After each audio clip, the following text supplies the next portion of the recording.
வேந்தரின் கண்ணுறங்கும் வேளை இரவு செய்திகளுக்காக ஷமீனா. முதலில் தலைப்புச் செய்திகள்.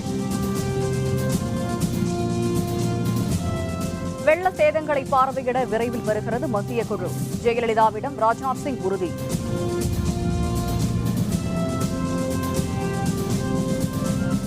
வெள்ளத்தில் இழந்த குடும்ப அட்டைகளுக்கு பதிலாக புதிய அட்டைகள். மாணவர்களுக்கு புதிய பாட புத்தகங்கள் வழங்கவும் முதல்வர் ஆணை.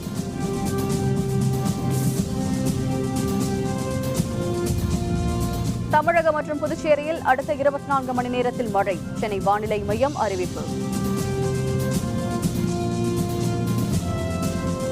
மத்திய அரசு ஊழியர்களுக்கான 7வது ஊதிய குழு அறிக்கை அருண்ஜேட்லியிடம் அளித்தார் நீதிபதி மாத்தூர்.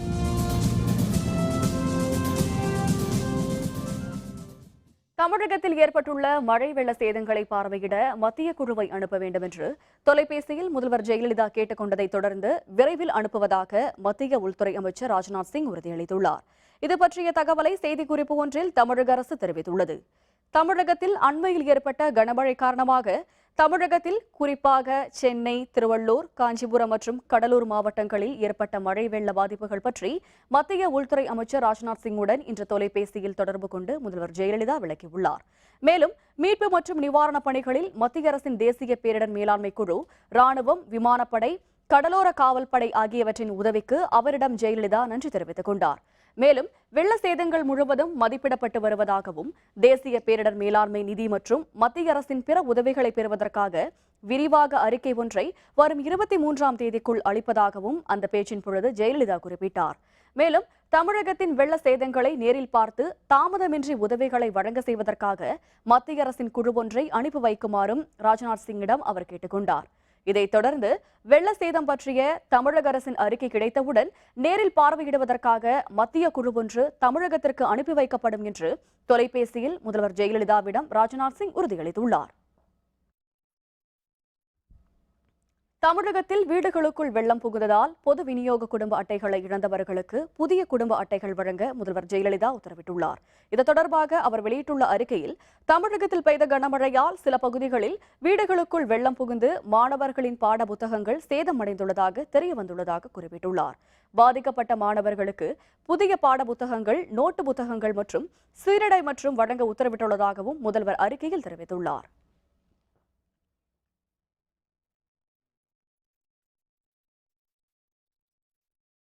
மழை வெள்ள பாதிப்பிலிருந்து சென்னை நகரும் புறநகர் பகுதிகளுக்கும் மெல்ல விடுபட தொடங்கியுள்ளன. மாநகரில் இயல்பு வாழ்க்கை திரும்ப தொடங்கியுள்ளது. கடந்த 10 நாட்களுக்கு மேலாக தொடர்ந்து பெய்த கனமழை காரணமாக சென்னை மாநகரும் புறநகர் பகுதிகளும் காஞ்சிபுரம், திருவள்ளூர் மாவட்ட பகுதிகளும் பெரும் பாதிப்புக்குள்ளாகின. செம்பரம்பாக்கம் ஏரியில் திறக்கப்பட்ட தண்ணீரால் அடையாற்றில் பெருகிய வெள்ளத்தாலும் கொற்றலை, கூவம் ஆறுகள் பெருகியதாலும் தாழ்வான பகுதிகளில் தண்ணீர் தேங்கியதாலும் நகரின் பல பகுதிகள் வெள்ளத்தில் சிக்கிக் கொண்டன. கடந்த 2 நாட்களாக மழை பெய்யாத நிலையில் வெள்ளம் படிப்படியாக வடியத் தொடங்கியதால் பாதிக்கப்பட்ட பகுதிகளில் இயல்பு வாழ்க்கை திரும்புகிறது. இதனிடையே சென்னை மாநகர், புறநகர் பகுதிகள், திருவள்ளூர் மற்றும் காஞ்சிபுரம் மாவட்டங்களின் பல்வேறு பகுதிகளில் இன்று பல இடங்களில் மழை பெய்தது. சென்னையில் உள்ள அடையாற்றில் ஏற்பட்ட வெள்ளத்தால் பாதிக்கப்பட்ட கோட்டூர்புரம் பகுதி மக்கள் இயல்பு வாழ்க்கைக்கு திரும்பி வருகின்றனர். சாலைகளில் தேங்கியுள்ள கழிவுநீரை அகற்றும் பணியில் மாநகராட்சி பணியாளர்கள் ஈடுபட்டுள்ளனர். இது பற்றிய விவரங்களை தருகிறார் நமது செய்தியாளர் விக்னேஷ். சென்னையில் பெய்த கனமழை காரணமாக செம்பரம்பாக்கம் ஏரி முழு கொள்ளளவை எட்டியது. பாதுகாப்பு நலனிற்காக அங்கிருந்து தண்ணீர் திறந்து விடப்பட்டது. இதன் காரணமாக அடையாற்றில் வெள்ளப்பெருக்கு ஏற்பட்டு அடையாற்றை ஒட்டியுள்ள பகுதிகளில் கடும் வெள்ளப்பெருக்கு ஏற்பட்டிருந்தது. இதன் காரணமாக சைதாப்பேட்டை, ஜாஃபர்கான்பேட்டை, கோட்டூர்புரத்தில் வெள்ளப்பெருக்கு ஏற்பட்டு பொதுமக்கள் மிகுந்த சிரமத்திற்கு உள்ளாகியிருந்தனர். கடந்த 3 நாட்களாக வெள்ளத்தில் தத்தளித்து வந்த நிலையில் கோட்டூர்புரத்தில் உள்ள ஹவுசிங் போர்டில் சுமார் 2000க்கும் மேற்பட்ட வீடுகள் உள்ளன. கீழ்த்தளம் முழுவதும் வெள்ளத்தால் நிறைவுபட்டு பொதுமக்கள் மிகுந்த சிரமத்திற்கு உள்ளாகியிருந்தனர். தற்பொழுது படிப்படியாக அங்கு இயல்பு நிலை திரும்பி வருகிறது. இருந்த போதிலும் சாலைகளிலும் வீடுகளிலும் உள்ள அந்த கழிவு நீரை அகற்றும் பணியில் மாநகராட்சி ஊழியர்கள் மற்றும் பொதுமக்கள் சேர்ந்து தற்போது அகற்றும் பணியில் ஈடுபட்டு வருகின்றனர். தங்களுடைய வீட்டில் வைத்திருந்த பொருட்கள் எல்லாம் சேதமடைந்துள்ளதாக பொதுமக்கள் வேதனையுடன் தெரிவிக்கின்றனர். ஒரு பொருள் இல்லை, மளிகை சாமான், பண்டு சாமான் வாங்கி வச்சிருந்த தீபாவளி பண்டு அது ஃபுல்லாகவே நனைஞ்சு போச்சு. இந்த மாதிரி பாதிப்பு எங்களுக்கு முன்னெச்சரிக்கையாக தெரியாது. அதான் நைட்டு தான் தண்ணி வந்தது. எதை எடுக்க முடியும்? குழந்தைங்கள தான் சார் எங்களால் காப்பாற்ற முடிஞ்சுது. ஒரே சகதி எல்லாம் சேரும், முட்டிக்கால் வரலையும் நான் என் பையன் எங்கள் வீட்டுக்காரர் நாங்கள் 3 பேர் தான் க்ளீன் பண்ணோம் வீட்டை. வேறு யாரும் உதவிக்கு வரல சார். எங்களுக்கு தண்ணி இல்லை முதல்ல கழுவுறதுக்கு. இதே காவா தண்ணி எடுத்து போய் கழுவுனோம் வீட்டை. மெயின் ரோட்லேயே ஃபோக்கஸ் லைட்லாம் போடுறாங்க. ஸ்ட்ரீட்லலாம் நைட்டில் கரண்ட்டும் இல்லை. நாலெல்லாம் இங்கேயும் நான் ஒரு லைட்டு போட்டிருக்கலாம்ல. இன்னைக்கு காலைல கம்ப்ளைண்ட் பண்ணதுக்கப்புறம் தான் ஹெல்ப் பண்ணுறாங்க. 4 நாளாக யாரும் சட்டை பண்ணல. தண்ணி கூட கேன் தண்ணி கூட வாங்குறதுக்காக வசதி இல்லை. 4 நாள் வீட்டில் இருந்தால் எப்படி போய் வாங்க முடியும்? மேலும் தற்போது விட்டு விட்டு மழை பெய்து வருவதால் மீண்டும் இதே போன்று வெள்ளம் வருமோ என்ற ஒருவித அச்சத்துடனே மக்கள் காணப்படுகின்றனர். வேந்தர் செய்திகளுக்காக கோட்டூர்புரத்தில் இருந்து எஸ். விக்னேஷ். செம்பரம்பாக்கம் நீர்த்தேக்கத்தில் இருந்து திறந்துவிடப்படும் நீரின் அளவு 500 கன அடியாக குறைக்கப்பட்டதால் அடையாற்றில் வெள்ளப்பெருக்கு குறைந்துள்ளது. இதனையடுத்து காசி தியேட்டரை ஒட்டிய தரைப்பாலத்தில் புரண்டோடிய வெள்ளநீர் கீழே இறங்க தொடங்கியுள்ளது. இதனையடுத்து வெள்ளத்தால் பாதிக்கப்பட்டு போக்குவரத்து நிறுத்தப்பட்ட தரைப்பாலத்தில் சீரமைப்பு பணிகள் தொடங்கியுள்ளன. இது பற்றிய விரிவான விவரங்களை தருகிறார் நமது செய்தியாளர் சையத். வடகிழக்கு பருவமழையால் ஏற்பட்ட பெருவெள்ளத்தால் செம்பரம்பாக்கம் நீர்த்தேக்கத்தில் கடந்த சில தினங்களாக வினாடிக்கு 5000 கனஅடி முதல் 18000 கனஅடி வரை நீர் திறந்துவிடப்பட்டது. இதனால் சென்னை அடையாற்றில் பெரும் வெள்ளப்பெருக்கு ஏற்பட்டு ஆற்றின் கரையோர பகுதிகளில் பெரும் பாதிப்பை ஏற்படுத்தியது. குறிப்பாக ஜாபர்கான்பேட்டை, சைதாப்பேட்டை, கோட்டூர்புரம் போன்ற பகுதிகளில் ஆயிரக்கணக்கான வீடுகள் வெள்ளத்தில் மூழ்கியிருந்தன. அதேபோல ஜவஹர்லால் நேரு சாலை காசி தியேட்டர் அருகே தரைப்பாலம் மூழ்கிய நிலையில் மேம்பாலத்தை தொடும் அளவிற்கு வெள்ள நீர் ஓடியது. இந்த நிலையில் இன்று முதல் செம்பரம்பாக்கம் நீர்த்தேக்கத்தில் வினாடிக்கு 500 கனஅடி நீர் மட்டுமே திறந்துவிடப்படும் நிலையில் வெள்ள நீர் வரத்து குறைந்துள்ள நிலையில் தரைப்பாலத்தின் கீழ்ப்பகுதி வழியாக தற்போது வெள்ள நீர் வடிந்து கொண்டிருக்கின்றது. இதனால் இந்த தரைப்பாலத்தை சீரமைக்கும் பணி இன்று மாலை முதலே துவங்கியிருக்கிறது. இருந்த போதிலும் இந்த பாலம் பலத்த சேதமடைந்துள்ள நிலையில் பாலம் சீரமைக்கப்பட்ட பின்னரே போக்குவரத்து துவங்கும் என்ற நிலையில் ஜவஹர்லால் நேரு சாலை பகுதியில் போக்குவரத்து நெரிசல் ஏற்பட்டுள்ளது. மேலும் இந்த ஆபத்தான இந்த பகுதியில் ஏற்கனவே ஒருவர் பலியான நிலையில் இன்று எம்ஜிஆர் நகரைச் சேர்ந்த +2 மாணவர் ஒருவர் இந்த வெள்ள பாதிப்பில் பலியானார் என்பதும் குறிப்பிடத்தக்கதாகும். வேந்தர் செய்திகளுக்காக சென்னை ஜாபர்கான்பேட்டையிலிருந்து சையது. கனமழையால் ஏற்பட்ட கடும் வெள்ளத்தால் பாதிக்கப்பட்ட சென்னை புறநகர் பகுதியான முடிச்சூரில் தற்பொழுது மெல்ல இயல்பு நிலை திரும்பி வருகிறது. வெள்ளம் காரணமாக பாதுகாப்பான இடங்களிலும் உறவினர் வீடுகளிலும் தங்கியிருந்த பொதுமக்கள் தங்கள் வீடுகளுக்கு திரும்ப தொடங்கியுள்ளனர். கடுமையாக பாதிக்கப்பட்டிருந்த காந்திநகர், மூகாம்பிகை நகர், மூவேந்தர் நகர், பாரத நகர் உள்ளிட்ட பகுதிகளிலும் வெள்ளநீர் வடிந்து இயல்பு நிலை திரும்பி வருகிறது. தங்கள் வீடுகளுக்கு சென்ற பொதுமக்கள் அங்கு தேங்கியிருந்த கழிவுநீரை அப்புறப்படுத்தும் பணியில் ஈடுபட்டனர். இன்னும் ஒரு சில தாழ்வான பகுதிகளில் மட்டும் சாலைகளில் தண்ணீர் தேங்கி காட்சியளிக்கிறது. இன்னும் 2 நாட்களில் முழு இயல்பு நிலை திரும்பும் என்று எதிர்பார்க்கப்படுகிறது.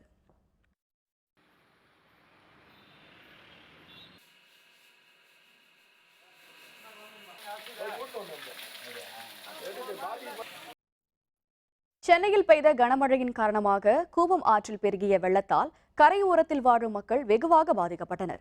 மழை குறைய தொடங்கியுள்ளதால் இயல்பு நிலை மெல்ல மெல்ல திரும்புகிறது. எனினும் அமந்தக்கரை, சோலைமேடு உள்ளிட்ட கூவம் கரையோர பகுதிகளில் வசிக்கும் மக்கள் தங்களுக்கு நிவாரண உதவி வழங்கப்படவில்லை என்று குற்றம் சாட்டுகின்றனர். இது பற்றிய விரிவான விவரங்களை தருகிறார் நமது செய்தியாளர் கோபிநாத். செம்பரம்பாக்கம் ஏரி நிரம்பியதால் அதிலிருந்து வெளியேற்றப்படும் நீரானது அடையாறு மற்றும் கூவம் ஆற்றின் வழியாக கடலில் சென்று சேர்கிறது.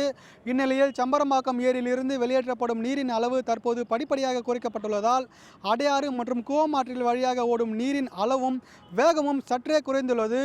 இதனால் கூவம் ஆற்றின் கரையோரத்தில் வாழும் மக்களின் இயல்பு நிலை தற்போது திரும்பி வருகிறது. குறிப்பாக கோயம்பேடு, மதுரவாயல், சூளைமேடு மற்றும் அமிர்தகரை உள்ளிட்ட பகுதிகளில் வாழும் மக்கள் மெல்ல மெல்ல இயல்பு நிலைக்கு திரும்பி வருகின்றனர். இந்த இடத்துல இப்போ சாக்கடை நீரும் இந்த ஆற்று நீரும் ஒன்றா கலந்ததுனால சில தொற்று நோய்கள்லாம் ஏற்படுறதுக்கான வாய்ப்பு இருக்குது. இதை மாநகராட்சி உடனடியாக அவங்களுக்கு அந்த சுகாதார முறையான ஏற்பாடுகளை செய்யணும். அவங்களுக்கு முழுமையாக ஒரு 20 நாள் வேலைக்கு வெட்டிக்கு போகிறதுனால முழுமையாக பாதிச்சிருக்காங்க. அரசாங்கம் மூலமாக அவங்களுக்கு நிவாரணம் உடனடியாக வழங்கணும். இது மொத்தமாக தண்ணி வரும்னு உக்காந்து இருக்கும். இது எடுக்க அதை எடுக்க எங்களால் ஒன்றுமே முடியல. குழந்தை தூக்குறதா, அரிசி மூட்டை தூக்குறதா, சாமான் தூக்குறதா, எல்லாருமே அந்த பக்கம் அப்படியே ஃபுல்லாக விட்டுட்டு எல்லாமே ஸ்கூலுக்கு போயிட்டாங்க. வீடு சேராக இருக்குது, தண்ணியாக இருக்குது. இன்னும் தண்ணி குறையில அந்த சைடு ஃபுல்லாக சேர் அப்படியே முட்டிங்களாலும் இருக்குது. அது திருப்பி மழை தண்ணி அடிச்சுன்னா நாங்கள் எப்படி இருக்குது? அதிகப்படியான தண்ணீர் தேங்கியுள்ள இடங்களில் உள்ள மக்கள் தற்போது வரை இயல்பு நிலைக்கு திரும்பாமலே உள்ளனர். எனவே மழையினால் அதிக அளவில் பாதிக்கப்பட்டுள்ளதால் இவர்களுக்கு தேவையான நிவாரணத்தை அரசு உடனடியாக வழங்க வேண்டும் என்றும் இவர்கள் கோரிக்கை விடுத்துள்ளனர். வேந்தர் செய்திகளுக்காக சென்னை நேப்பியர் பாலத்தின் அருகே இருந்து கோபிநாத்.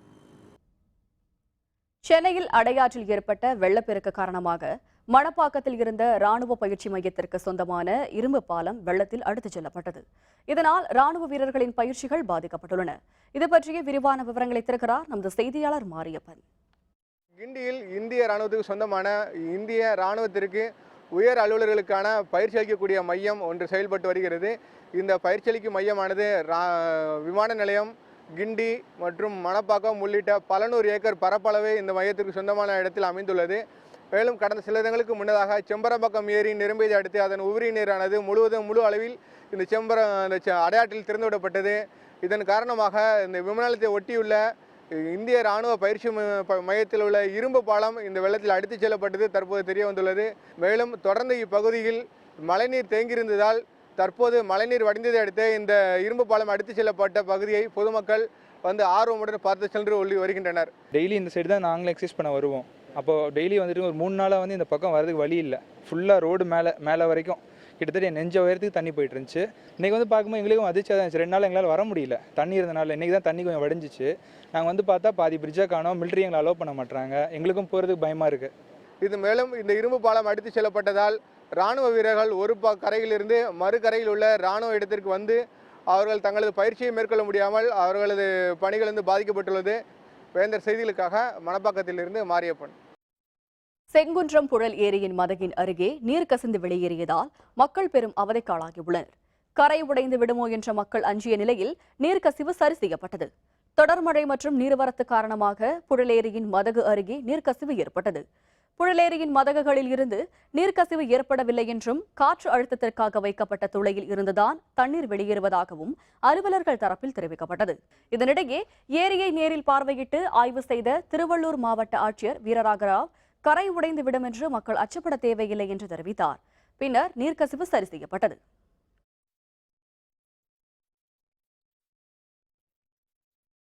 சென்னை மெரினா கடற்கரை மணல் பரப்பில் மழை வெள்ளம் தேங்கி நிற்பதால் இங்கு கிரிக்கெட் விளையாடிக் கொண்டிருந்த சிறுவர்கள் இப்பொழுது கட்டுமரம் ஓட்டி விளையாடிக் கொண்டிருக்கின்றனர்.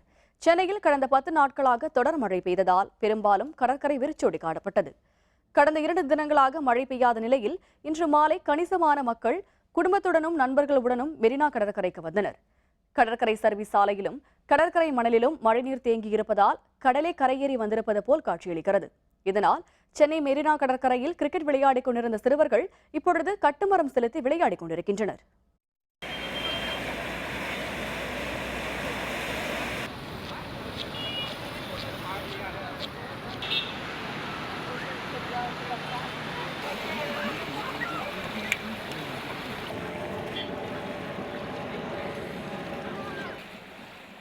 இப்போ தண்ணி மழை வந்து தண்ணி நிறைய தேங்கிச்சு. இந்த இடத்துல கிரிக்கெட் விளையாட முடியாது, எங்களுக்கு கஷ்டமாகுது. அதுதான் இந்த இடத்துல போட்டு வச்சு நாங்கள் விளையாடிட்டு இருக்கோம். கடந்த 10 நாட்களுக்கு மேலாக பெய்த பெருமழையில் கடலூர் மாவட்டத்தில் மழை வெள்ளம் பெருகி பேரழிவு ஏற்பட்டது. சென்னை மாநகரும் புறநகர் பகுதிகளும் வெள்ளத்தில் மிதந்தன. இன்னமும் பல பகுதிகளில் மழை வெள்ளம் வெளியேறவில்லை. இவற்றிற்கு என்ன காரணம்? பொதுப்பணித்துறையில் பணியாற்றி ஓய்வு பெற்ற பொறியாளரான திருநாவுக்கரசு என்ன சொல்கிறார் என்பதை கேட்கலாம். ஐயா, மழை வெள்ளம் இந்த அளவிற்கு பெருகி இவ்வளவு பெரிய பேரழிவு ஏற்படுவதற்கு என்ன காரணம் அப்படின்னு நினைக்கிறீங்க? தமிழகத்தை பொறுத்தவரையில் நம்ம காலங்காலமாக நம்முடைய பெரியோர்கள் கட்டி வைத்த ஏரிகள், நிறைய ஏரிகள் இருந்தது. அந்த ஏரிகளெல்லாம் நம்ம கொஞ்சம் கொஞ்சமாக அழிச்சிட்டோம். அரசே கூட சில நேரங்களில் தனக்கு இடம் வேணும்னா, ஏதாவது ஒரு கட்டடம் கட்ட இடம் வேணும்னா ஏரிகளை ஆக்கிரமித்து கட்டடம் கட்டுவதுன்றது அது நம்முடைய கலாச்சாரமாகவே மாறிவிட்டது. அது பெரிய தப்பு. அதுவும் நம்ம தமிழகத்தை பொறுத்தவரையில் ஏரிகள்லாம் பார்த்திங்கன்னா சங்கிலி தொடர் ஏரிகள். ஒரு ஏரியினுடைய அதிகப்படியான மிகை நீர் வந்து வெளியே இன்னொரு ஏரிக்கு போகும்.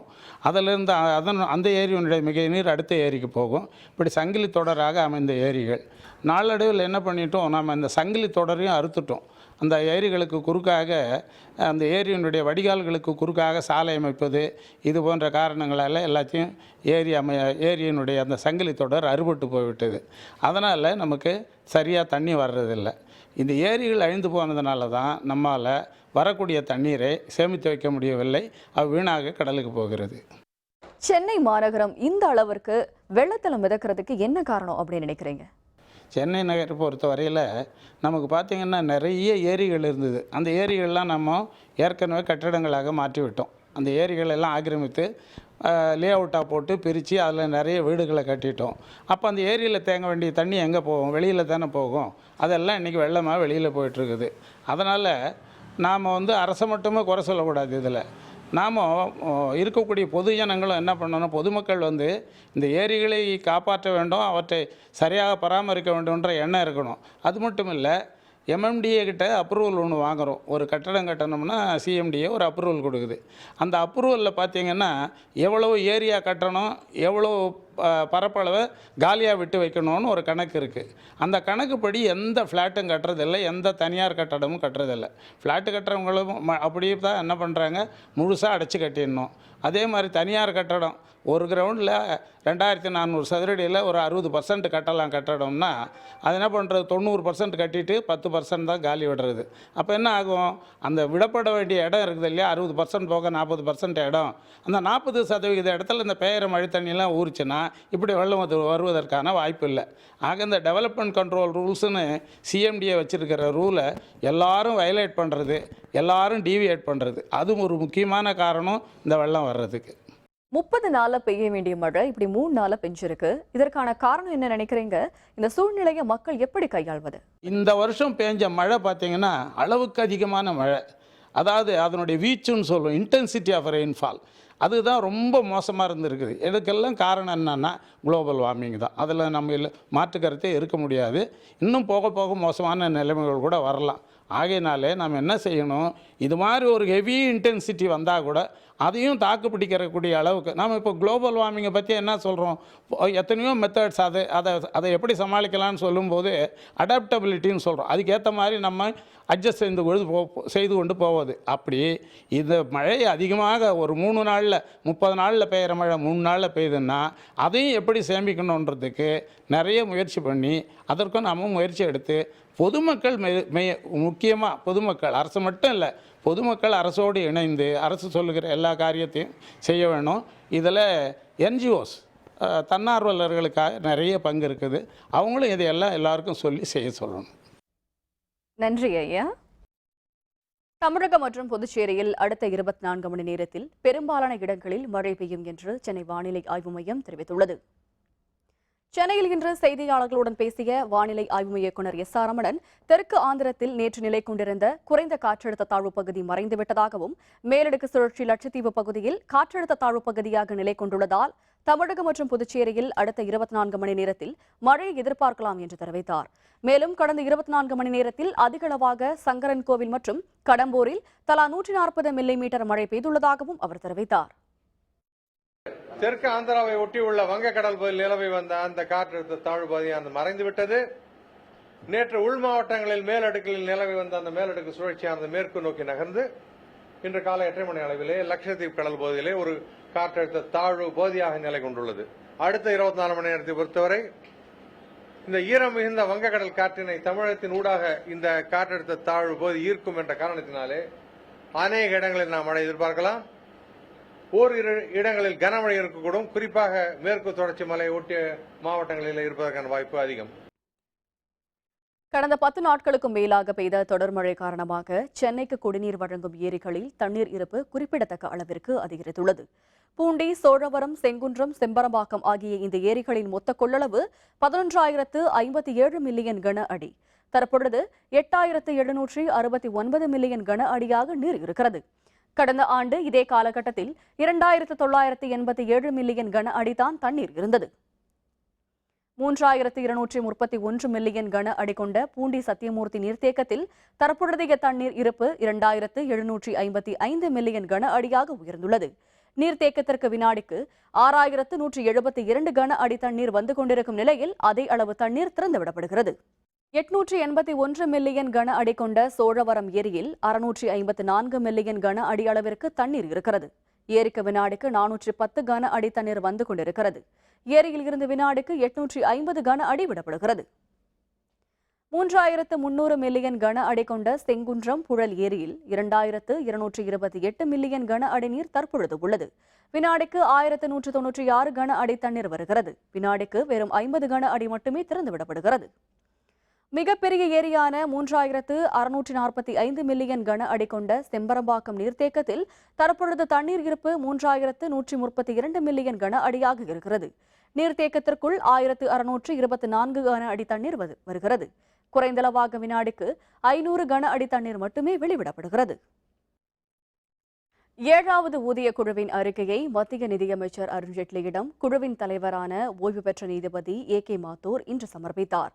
900 பக்கங்களை கொண்ட அறிக்கையில் மத்திய அரசு ஊழியர்களுக்கு குறைந்தபட்ச ஊதியமாக 18,000 ரூபாயை நிர்ணயிக்கவும், அடிப்படை ஊதியத்தில் 16% உயர்த்தி மொத்தம் 23.55% ஊதிய உயர்வு வழங்கவும் பரிந்துரைக்கப்பட்டுள்ளது. ஓய்வூதியதாரர்களுக்கு 24% ஊதிய உயர்வு, வீட்டு வசதி கடனாக 25 லட்சம் ரூபாய், அரசு ஊழியர்களுக்கு வழங்கப்பட்ட 52 படிகள் ரத்து உள்பட பல்வேறு பரிந்துரைகள் அறிக்கையில் இடம்பெற்றுள்ளன. 7வது ஊதிய குழுவின் பரிந்துரை வரும் ஜனவரி 1ஆம் தேதி முதல் நடைமுறைப்படுத்தப்படும் என்று தெரிகிறது. பிரிட்டிஷ் குடிமகன் என்று தன் மீதான குற்றச்சாட்டு குறித்த எந்த விசாரணைக்கும் தயார் என்று காங்கிரஸ் துணைத் தலைவர் ராகுல் காந்தி தெரிவித்துள்ளார். பிரிட்டனைச் சேர்ந்த தனியார் நிறுவனத்தில் பொறுப்பு வகித்த ராகுல் காந்தி தான் ஒரு பிரிட்டன் குடிமகன் என்று அங்கு விவரம் தந்ததாகவும், அவருடைய இந்திய குடியுரிமையை ரத்து செய்ய வேண்டும் என்றும் பாரதிய ஜனதாவைச் சேர்ந்த சுப்பிரமணியன் சுவாமி அண்மையில் குற்றம் சாட்டியிருந்தார்.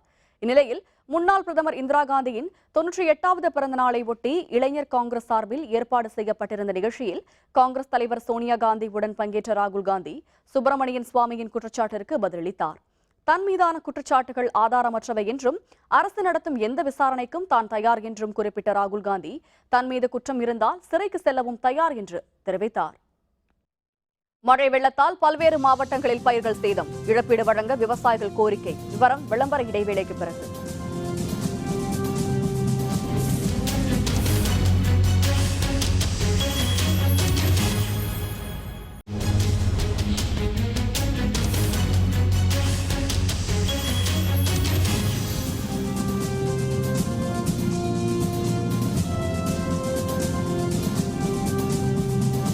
செய்திகள் தொடர்கின்றன. இலங்கை கடற்படையால் சிறைபிடிக்கப்பட்டுள்ள 14 ராமேஸ்வரம் மீனவர்கள் மற்றும் 3 விசைப்படகுகளை மீட்க மத்திய மாநில அரசுகள் நடவடிக்கை எடுக்க வேண்டும் என்று மீனவர் சங்கங்கள் கோரிக்கை விடுத்துள்ளன. கட்சித்தீவு அருகே மீன்பிடித்துக் கொண்டிருந்த 6 ராமேஸ்வரம் மீனவர்கள், அவர்களின் ஒரு விசைப்படகு, மண்டபத்தைச் சேர்ந்த 8 மீனவர்கள், அவர்களின் 2 விசைப்படகுகளை இலங்கை கடற்படையினர் சிறைபிடித்துச் சென்றுள்ளனர். தற்பொழுது காங்கேசன் துறைமுகத்தில் வைக்கப்பட்டுள்ள மீனவர்கள் விடுவிக்கப்படுவார்களா அல்லது சிறையில் அடைக்கப்படுவார்களா என்று தெரியவில்லை. நல்லெண்ண அடிப்படையில் கடந்த 13ஆம் தேதி 126 மீனவர்கள் விடுதலை செய்யப்பட்ட நிலையில் மீண்டும் 14 பேர் கைது செய்யப்பட்டுள்ளது மீனவ மக்களை கவலையில் ஆழ்த்தியுள்ளது. காஞ்சிபுரம் மாவட்டத்தில் மீண்டும் கனமழை பெய்ய தொடங்கியுள்ளதால் இயல்பு நிலை எப்பொழுதும் திரும்பும் என்ற கேள்வி எழுந்துள்ளது. தாம்பரம், செங்கல்பட்டு உள்ளிட்ட பகுதிகளில் கடந்த ஒரு வாரமாக பெய்த தொடர் மழையால் அப்பகுதி மக்கள் பெரும் சிரமத்திற்கு ஆளாகி வந்தனர். மெல்ல இயல்பு நிலை திரும்பி வந்த நிலையில் இன்று காலை முதல் செங்கல்பட்டு, உத்திரமேரூர் போன்ற பகுதிகளில் கனமழை பெய்து வருகிறது. மீட்புப் பணிகள் நடைபெற்று வரும் நிலையில் அதனை தொய்வடையச் செய்யும் வகையில் மழை தொடர்வதால் மக்கள் செய்வதறியாது தவித்து வருகின்றனர். 2 நாளாக மழை இல்லாதனால கடையை திறந்து உட்காந்து வேலையை பார்க்கலான்னு வந்தோம். கஷ்டத்தை பார்த்தா இன்றைக்கி 2 நாள் மழை பெய்யுது, கடையும் திறக்க முடியல, எங்களுக்கு வருமானமும் கிடையாது, வீட்டில் உட்காந்து சாப்பாட்டு கூட வழி இல்லாத உட்காந்த நிலைமையில இருக்கிறோம். இதேபோல் திருவள்ளூர் மாவட்டத்தில் மீண்டும் மழை பெய்ய தொடங்கியதால் வாகன ஓட்டிகள் அவதிக்காளாகினர். திருவள்ளூர், திருநின்றவூர், திருத்தணி போன்ற இடங்களில் இன்று மதியத்திற்கு மேல் பலத்த இடியுடன் கூடிய 1 மணி நேரத்திற்கு மேலாக கனமழை பெய்தது. ஏற்கனவே பெய்த மழையால் சாலைகளில் தங்கிய நீர் மெல்ல வடிந்து வரும் நிலையில் தற்பொழுது மீண்டும் மழை பெய்ய தொடங்கியதால் போக்குவரத்திற்கு பெரிதும் இடையூறு ஏற்பட்டுள்ளது. தேனி மாவட்டம் திம்மிநாயக்கன்பட்டியில் பெய்த கனமழையால் ஏற்பட்ட வெள்ளப்பெருக்கில் 5 ஏக்கர் பரப்பளவில் பயிரிடப்பட்டிருந்த பயிர்கள் முற்றிலும் சேதமடைந்தன.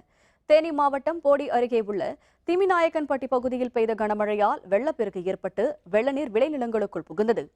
5 லட்சம் மதிப்பிலான கடலை, சோளம், கம்பு உள்ளிட்ட பயிர்கள் நீரில் மூழ்கி முற்றிலும் சேதமடைந்துள்ளதால் தங்களுக்கு உரிய நிவாரணம் வழங்க வேண்டும் என அந்த பகுதி விவசாயிகள் கோரிக்கை விடுத்துள்ளனர். மேலும் கண்மாய்க்கு மழைநீரை கொண்டு செல்லும் வாய்க்கால்கள் தூர்வாரப்படாமல் இருந்ததால் அதில் உடைப்பு ஏற்பட்டு வெள்ளநீர் ஊருக்குள் புகுந்ததாக அந்த பகுதி மக்கள் குற்றம் சாட்டியுள்ளனர். காட்டாத்து தண்ணியானது எங்கிட்டெல்லாம் விவசாய நிலங்கள் இருக்கு, அந்த பக்கத்துலலாம் உடைச்சு போய் இரவெல்லாம் 12 மணியிலிருந்து விடிய விடிய தண்ணி பூரா விவசாய நிலங்களுக்கு உள்ள போயிருச்சுங்க. இந்த வாய்க்கால்கள், குளங்கள் எல்லாத்தையுமே தூர்வாரி இந்த தண்ணியை இனிமேலாவது சேமிச்சு நிலத்தடி நீரை உயர்த்துறதுக்கு ஏதாவது வழிவகை என்னென்ன செய்ய முடியுமோ அதை போற அந்த அரசு செஞ்சு கொடுக்கணும். நைட்டு 1 மணியை போல் காட்டாற்று வெள்ளம் வந்து வீட்டை சூழ்ந்து மாட்டு கொட்டங்கள்லாம் சூழ்ந்துருச்சு. எங்களுக்கு தெரியாமல் தூங்கிட்டு இருந்தோம். வீட்டுக்குள்ளே கரண்ட் வேறு இருந்துச்சு. எங்கள் நாய் 2 நாய் வந்து எங்களை எல்லாம் தட்டி எழுப்பி எங்களை காப்பாற்றிட்டு நீங்கள் புழு விட்டு அத்தனை பேர் பட்டிருப்பீங்க. அதனால தமிழக அரசு அந்த போகிற வாய்க்கால்களை எங்கெங்கே போகணுமோ அதுக்கு ஏற்பாடு பண்ணி எங்கள் பிள்ளைகளை எங்கள் உடமையில காப்பாற்றணும்னு உங்களுக்கு தாழ்மையுடன் கேட்டுக்கிறேன்யா. திருநெல்வேலி மாவட்டத்தில் கனமழையால் ஏற்பட்ட வெள்ளப்பெருக்கில் கங்கை கொண்டான் அருகே தரைப்பாலம் மூழ்கியதால் போக்குவரத்து துண்டிக்கப்பட்டுள்ளது. கடந்த 2 நாட்களாக நெல்லை மாவட்டத்தில் பரவலாக பலத்த மழை பெய்து வருகிறது. இதனால் கங்கை கொண்டானில் உள்ள பராக்கிரம பாண்டியன் அணை நிரம்பி அதிலிருந்து வெள்ள நீரை கரைப்புண்டு ஓடுகிறது. இந்த நீர் வடகரை, கீழக்கோரை, புளியம்பட்டி, கைலாசபுரம் உள்ளிட்ட பகுதிகளுக்கு செல்லும் தரைப்பாலத்தை மூழ்கி செல்வதால் போக்குவரத்து துண்டிக்கப்பட்டுள்ளது. இதனால் 20க்கும் அதிகமான கிராம மக்கள் பாதிக்கப்பட்டுள்ளனர். காவல்துறையினர் மற்றும் தீயணைப்புத் துறையினர் தரைப்பாலத்தின் குறுக்கே கயிறு கட்டி மக்களை பாதுகாப்புடன் அழைத்துச் சென்றனர்.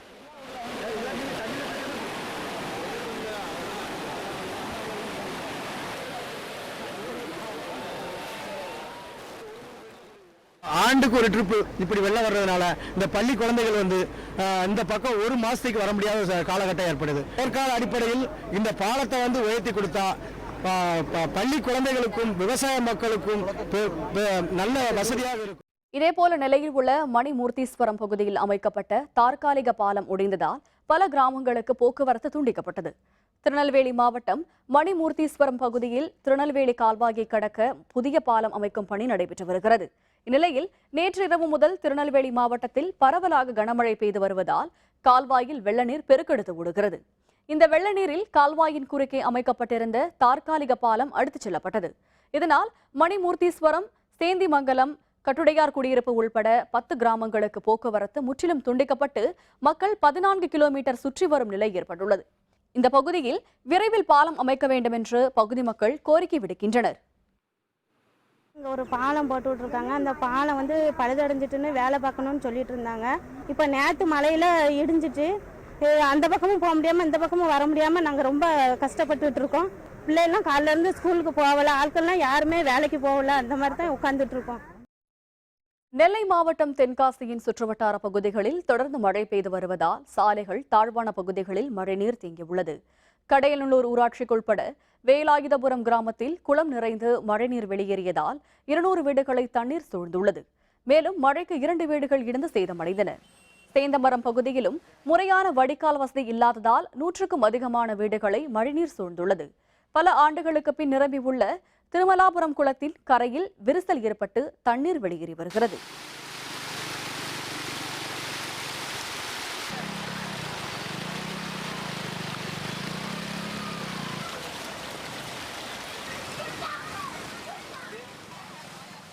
பாலங்கள், கால்வாய்கள் உடைந்து பாலங்கள் நெரிசல் ஏற்பட்டதுனால எங்கள் ஊரில் தண்ணீர் அதிகம் காணப்பட்டதுனால எந்த ஒரு அதிகாரியும் வந்து எங்கள் ஊருக்கு வந்து இன்னும் பார்க்கல. அதனால் எங்களுக்கு வந்து தக்க நடவடிக்கை எடுக்குமாறு, சரியான முறையில் நடவடிக்கை எடுக்குமாறு கேட்டுக்கொள்கிறோம். தேனி மாவட்டம் போடிமெட்டு மாலை சாலையில் ஏற்பட்ட மண் சரிவால் மூணாறு வழியாக கேரளத்திற்கு செல்லும் வாகனங்களில் போக்குவரத்து முற்றிலும் பாதிக்கப்பட்டுள்ளது. தேனி மாவட்டம் போடி பகுதியில் கடந்த 2 நாட்களாக பெய்து வந்த கனமழையால் போடிமெட்டு மலை சாலையில் 10க்கும் அதிகமான இடங்களில் நேற்று இரவு மண் சரிவு ஏற்பட்டது. இதனைத் தொடர்ந்து அந்த பகுதியில் போக்குவரத்து முற்றிலும் பாதிக்கப்பட்டுள்ள நிலையில் நெடுஞ்சாலைத்துறையினர் மண் சரிவு ஏற்பட்ட இடங்களில் சாலைகளை சீரமைக்கும் பணிகளை மேற்கொண்டு வருகின்றனர். இன்று இரவிற்குள் சீரமைப்பு பணிகள் நிறைவடைந்து மீண்டும் போக்குவரத்து தொடங்கும் என்று தகவல்கள் தெரிவிக்கின்றன.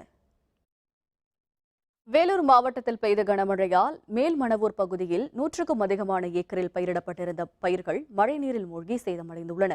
வேலூர் மாவட்டத்தில் கடந்த சில மாதங்களுக்கு முன் போதிய மழை இல்லாததால் நீர் அதிகம் தேவைப்படாத சோளம் உள்ளிட்ட மானாவாரி பயிர்களை அந்த பகுதி மக்கள் பயிரிட்டிருந்தனர். இந்நிலையில் கடந்த சில நாட்களாக மாவட்டத்தில் பெய்த கனமழையால் வேலூர் அருகே உள்ள மேல்மணவூர் பகுதியில் 100க்கும் அதிகமான ஏக்கரில் பயிரிடப்பட்டிருந்த சோள பயிர்கள் சேதமடைந்துள்ளன. பயிர்கள் பகுதியளவிற்கு மேல் நீரில் மூழ்கியிருக்கும் நிலையில் தங்களுக்கு பெரும் இழப்பு ஏற்பட்டுள்ளதாக அந்த பகுதி விவசாயிகள் தெரிவித்துள்ளனர். என்ன பண்ணுறதுன்னு தெரியல. இவ்வளோ செலவு பண்ணி எங்களால் இந்த தட்டுங்களை அறுத்து போட முடியல, மாடுங்களை கவனிக்க முடியல. இந்த தண்ணி எங்கேருந்து எந்த பக்கம்ந்து காவா தண்ணியெல்லாம் வருதுன்னு எங்களுக்கு ஒன்றுமே புரியல.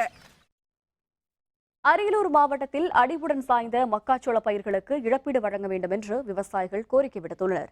அரியலூர் மற்றும் செந்துறை பகுதிகளில் சுமார் 60,000 ஏக்கர் நிலப்பரப்பில் மக்காச்சோளம் பயிரிடப்பட்டுள்ளது. ஆள் உயரத்திற்கு வளர்ந்திருந்த இப்பயிர்களை கடந்த வாரம் வீசிய புயல் அடியோடு சாய்த்தது. இதனால் பயிரிட்ட செலவை இழந்ததுடன் ஓராண்டு வருமானத்தையும் இழந்துள்ளதாக விவசாயிகள் கவலை தெரிவித்துள்ளனர். எனவே சேதமடைந்த பயிர்களை பற்றி கணக்கெடுப்பு நடத்தி உரிய இழப்பீடு வழங்க வேண்டும் என அவர்கள் கோரிக்கை விடுத்துள்ளனர். 15,000 ஏக்கருக்கு மேல் 2 ஒன்றியங்களிலும் மக்காச்சோளம் சாய்ந்து விவசாயிகளுக்கு நஷ்டத்தை ஏற்படுத்தியிருக்கிறது. அதை உடனடியாக தமிழக அரசு கணக்கெடுத்து 30,000 ஏக்கருக்கு வழங்க வேண்டும் தமிழ்நாடு அரசு என்று சொல்லி தமிழ்நாடு விவசாய சங்கத்தின் சார்பாக கேட்டுக்கொள்கிறேன். கடலூர் மாவட்டத்தில் பெய்த தொடர் கனமழையால் மாவட்டமே வெள்ளத்தில் மூழ்கியது. குறிப்பாக பண்டுட்டி அருகே உள்ள விசூர், பெரியகாட்டுப்பாளையம் கிராம பகுதிகளில் ஏற்பட்ட காற்றாற்று வெள்ளத்தால் மக்களின் இயல்பு வாழ்க்கை முற்றிலும் பாதிக்கப்பட்டுள்ளது. அடிப்படை வசதிகள் எதுவும் இல்லாத நிலையில் தங்களுக்கு வசிக்க மாற்று இடம் தர வேண்டும் என்று விசூர் கிராம மக்கள் கோரிக்கை விடுக்கின்றனர். இது பற்றிய விரிவான விவரங்களை தருகிறார் நமது செய்தியாளர் பிரேமானந்த். கடலூர் மாவட்டத்தில் பெய்த தொடர் கனமழையால் கடலூர் மாவட்டமே வெள்ளத்தில் மூழ்கியது. இதில் காற்றாட்டு வெள்ளத்தில் சிக்கி கடலூர் பண்ருட்டி அடுத்த விசூர் மற்றும் பெரியகாட்டுப்பாளையம் பெரிதளவு சேதமடைதல். நாம இருக்கிற இடம் விசூர் கிராமம். இங்கே இருக்க 200க்கும் மேற்பட்ட வீடுகள் காற்றாட்டு வெள்ளத்தில் மணல் மேடுகளால் சூழ்ந்து சேதமடைந்துள்ளன. இங்கே வாழ்ந்து வந்த மக்கள் தங்க இடம் இல்லாமலும் உணவு இல்லாமலும் தவித்து வருகின்றனர். மாவட்ட நிர்வாக சார்பில் உணவு மட்டுமே ஏற்பாடு செய்யப்பட்டுள்ளது. தற்போது இங்கே இருக்க பகுதியில் வீடுகளில் மணல் மேடுகள் சூழ்ந்துள்ளதால் அந்த மணல் மேடுகளை அள்ளும் பணி மட்டும் தற்போது மாவட்ட நிர்வாக சார்பில் ஏற்பாடு செய்யப்பட்டுள்ளது. இருப்பினும் இப்போ 10 நாட்கள் நடைபெற்றும் எங்களுக்கு மின்சாரம் இல்லை, குடிநீர் இல்லை என்று அந்த பகுதியில் மக்கள் மிகுந்த வேதனையுடன் இருக்கின்றனர். மேலும் தங்களுடைய 20 ஆண்டு கால வாழ்க்கை சீரழிந்து விட்டது என்று அந்த பகுதி மக்கள் கோரிக்கை வைத்துள்ளனர். இங்கே அணை கட்டுறாங்க, விசூரில் அணை கட்டிட்டு இருக்குது. அந்த அணை பெருவெள்ளம் வந்துச்சுன்னா மண்ணெல்லாம் கரைஞ்சி போயிடும். அரசாங்கத்தில் சிமெண்ட் போட்டு பெரிய அணையாக நல்ல மாதிரியாக கட்டி கொடுத்தாங்கன்னா போதும். இது மாதிரி கட்டினாங்கன்னா இன்னும் எவ்வளோ உயிர் சேதம் ஆகும்னு தெரியாது. இடிஞ்ச வீட்டுக்கெல்லாம் இன்னும் கரண்டே கொடுக்கலைங்க. ரோட்டு பகுதி மட்டும் கரண்ட் கொடுத்துறாங்க. நாங்கள் இருட்டில் புள்ளியில் வச்சுட்டு தேவசிக்கிட்டு வீடு இல்லாமல் பள்ளிக்கூடம் கண்ட வரைக்கும் இங்கே கண்ட வரைக்கும் இருக்குங்க. கரண்ட் வெளிச்சம் இல்லை, தண்ணி ஒரு நடம் வந்தது, அதோட தண்ணி இல்லை குடிக்கிறதுக்கு. மேலும் தாங்கள் பள்ளத்தில் வாழ்ந்து வருவதால் எங்களுக்கு மேட்டு பகுதியில் பாதுகாப்பான ஒரு வீடுகளை கட்டித்தர வேண்டும் என்று கோரிக்கை வைத்துள்ளனர். வேந்தர் செயலர் கடலூரிலிருந்து பிரேமானந்த். புதுச்சேரியில் பெய்த கனமழையால் பாதிக்கப்பட்டுள்ள விளைநிலங்களை புதுச்சேரி துணைநிலை ஆளுநர் A.K. சிங் நேரில் ஆய்வு செய்தார். புதுச்சேரியில் கடந்த வாரம் பெய்த கனமழையால் கிராம பகுதிகளில் பயிரிடப்பட்டிருந்த வெற்றிலை, வாழை, நெல் உள்ளிட்ட பயிர்கள் மழைநீரில் மூழ்கி முற்றிலும் சேதமடைந்துள்ளன. இந்நிலையில் புதுச்சேரி துணைநிலை ஆளுநர் A.K. சிங் மழையால் பாதிக்கப்பட்ட ஏம்பலம், கரிக்காலம்பாக்கம், கோர்க்காடு, சேந்தநத்தம் உள்ளிட்ட பகுதிகளுக்கு நேரில் சென்று ஆய்வு செய்தனர். ஆய்வின் பொழுது மாவட்ட ஆட்சியர் மணிகண்டன் மற்றும் அரசு அலுவலர்கள் பலர் உடனிருந்தனர். அப்பொழுது விவசாயிகளை சந்தித்த A.K. சிங் பாதிக்கப்பட்டவர்களுக்கு உரிய இழப்பீடு வழங்கப்படும் என்று உறுதியளித்தார். செங்கல்பட்டை அடுத்துள்ள அஞ்சூர் கிராமத்தை அடுத்த ராணுவ பயிற்சி மையத்தில் பயிற்சி மேற்கொள்ளும் பொழுது 2 ராக்கெட் லான்சர் குண்டுகள் வந்து விழுந்ததால் மக்கள் பதற்றமடைந்தனர். காஞ்சிபுரம் மாவட்டம் செங்கல்பட்டை ஒட்டிய அஞ்சூர் புது கிராமத்தில் 200க்கும் மேற்பட்ட குடும்பங்கள் வசித்து வருகின்றன. இந்நிலையில் சிங்காரம் என்பவரது வீட்டின் வாசலில் நேற்று இரவு பயங்கர சத்தத்துடன் 2 ராக்கெட் குண்டுகள் வந்து விழுந்துள்ளது. இதனால் கிராமத்தினர் பதற்றமடைந்தனர். தகவல் அறிந்து வந்த செங்கல்பட்டு காவல்துறையினர் சோதனை மேற்கொண்டதில் அது ராணுவத்தில் பயன்படுத்தப்படும் சிறிய ரக ராக்கெட் லான்சர்கள் என்பது தெரியவந்தது. அஞ்சூர் கிராமத்தை ஒட்டியுள்ள அனுமந்தபுரம் ராணுவ பயிற்சி மையத்தில் பயிற்சி மேற்கொள்ளும் பொழுது இந்த குண்டுகள் வந்து விழுந்துள்ளது தெரியவந்துள்ளது. மக்களுக்கு முன் அறிவிப்பு கொடுத்தது பயிற்சி மேற்கொண்டால் இந்த பதற்றத்தை தவிர்க்கலாம் என கிராம மக்கள் தெரிவித்துள்ளனர். முன்னறிவிப்பு இல்லாமல் ராணுவ பயிற்சி நடத்தி கொண்டிருக்காங்க. அதுக்கு முன்னே ஊரில் டமுக்கு போட்டு கிராமத்தில் ஆடு மாடுகள் உள்ளே போகாத அளவுக்கு சொல்லுவாங்க. இந்த முறை எதுவுமே முன்னறிவிப்பு இல்லாமல் ராணுவ பயிற்சி நடந்து கொண்டிருக்காங்க. அந்த குண்டு விழுந்ததுனால ஊர் மக்கள் ஒரே இதுவாக இருக்கிறாங்க. நான் ஊரில் சில பேர் கூட இல்லை, ஒரே பயந்துக்கிட்டு இருக்காங்க. இந்தியா ஆஸ்திரேலியா டெஸ்ட் ஹாக்கி தொடர் சமனில் முடிந்த முதல் போட்டி. விவரம் விளம்பர இடைவேளைக்கு பிறகு.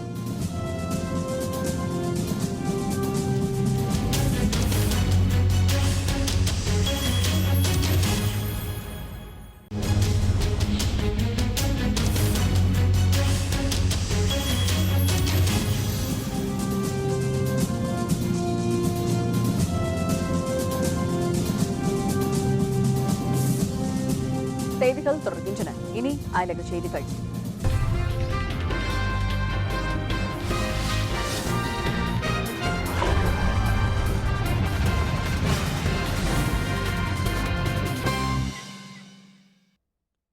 பிரான்ஸ் நாட்டில் ரசாயன மற்றும் உயிரியல் ஆயுதங்களை கொண்டு தாக்குதல் நடத்தப்படலாம் என அந்நாட்டு பிரதமர் மானுவேல் வால்ஸ் எச்சரித்துள்ளார். பிரான்ஸ் தலைநகர் பாரிஸில் கடந்த வெள்ளிக்கிழமை IS தீவிரவாதிகள் நடத்திய தாக்குதலில் 129 பேர் உயிரிழந்தனர். 400க்கும் அதிகமானவர்கள் படுகாயமடைந்தனர். இந்நிலையில் பிரான்சில் அவசர நிலையை நீட்டிப்பது தொடர்பாக நாடாளுமன்றத்தில் விவாதம் நடைபெற்றது. அப்பொழுது பேசிய பிரான்ஸ் பிரதமர் மானுவேல் வால்ஸ், ரசாயன அல்லது உயிரியல் ஆயுதங்களை பயன்படுத்தி தீவிரவாதிகள் தாக்குதல் நடத்தலாம் என்று எச்சரிக்கை விடுத்தார்.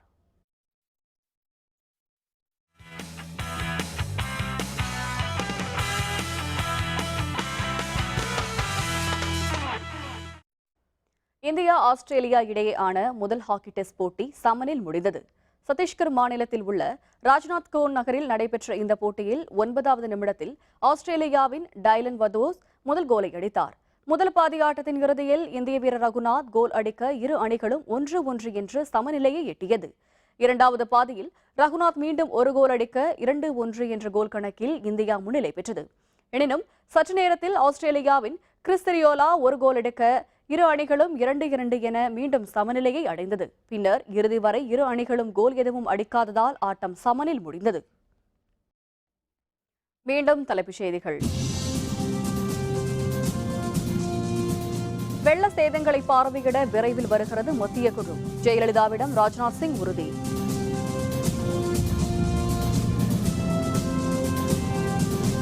வெள்ளத்தில் இழந்த குடும்ப அட்டைகளுக்கு பதிலாக புதிய அட்டைகள், மாணவர்களுக்கு புதிய பாட புத்தகங்கள் வழங்கவும் முதல்வர் ஆணை. தமிழகம் மற்றும் புதுச்சேரியில் அடுத்த 24 மணி நேரத்தில் மழை, சென்னை வானிலை மையம் அறிவிப்பு.